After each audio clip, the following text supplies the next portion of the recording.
സ്നേഹപൂർവ്വം പ്രോത്സാഹനവും പിന്തുണയും നൽകിയാൽ ഭിന്നശേഷിക്കാരെ സമൂഹത്തിന്റെ മുൻനിരയിലേക്ക് കൊണ്ടുവരാൻ സാധിക്കുമെന്ന് രജിസ്ട്രേഷൻ, മ്യൂസിയം, പുരാരേഖ, പുരാവസ്തു വകുപ്പ് മന്ത്രി രാമചന്ദ്രൻ കടന്നപ്പള്ളി.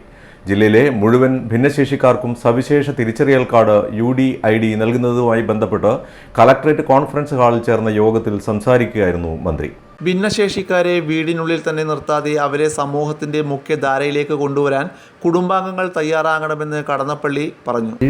പ്രോത്സാഹിപ്പിച്ചു കഴിഞ്ഞാൽ അവരിലും ഉറങ്ങിക്കിടക്കുന്ന ഒരുപാട് ഭാവനകളും കഴിവുകളുണ്ട്. ആ കഴിവ് പ്രയോജനപ്പെടുത്താൻ കൂടി നമ്മുടെ ഒരു സംവിധാനത്തെക്കുറിച്ച് ആലോചിക്കുന്നത് നന്നായിരിക്കുന്നതാണ്. അതുപോലെ ഞാൻ ഇത് പറഞ്ഞത് എൻ്റെ അനുഭവത്തിലുള്ളതുകൊണ്ടാണ് പറഞ്ഞത്. ഒന്നത് മറ്റൊന്നാണ് ഞാനീ പറഞ്ഞതുപോലെ എത്രയോ വീടുകൾ നിങ്ങൾ അതാ ഞാൻ കണക്ക് കൃത്യമായിട്ടുണ്ടോ?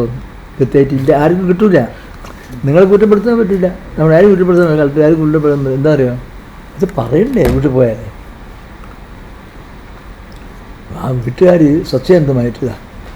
എനിക്ക് 3 കുട്ടികളുണ്ട്, 3 കുട്ടികൾക്ക് ഇങ്ങനെയാണ്, അത് 2 ആൺകുട്ടികൾ 1 പെൺകുട്ടി.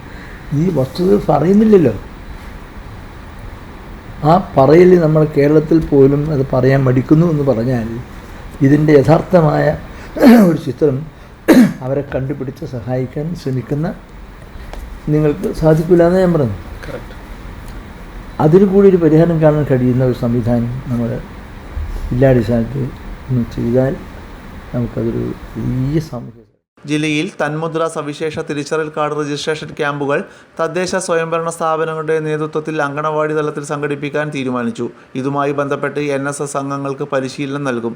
യോഗത്തിൽ sub collector Sandeep Kumar, Kannur corporation ക്ഷേമകാര്യ standing committee chairperson P. Shameema teacher, ജില്ലാ സാമൂഹ്യനീതി ഓഫീസർ P. ബിജു, KSSM ജില്ലാ കോർഡിനേറ്റർ K. അനീഷ് തുടങ്ങിയവർ സംസാരിച്ചു.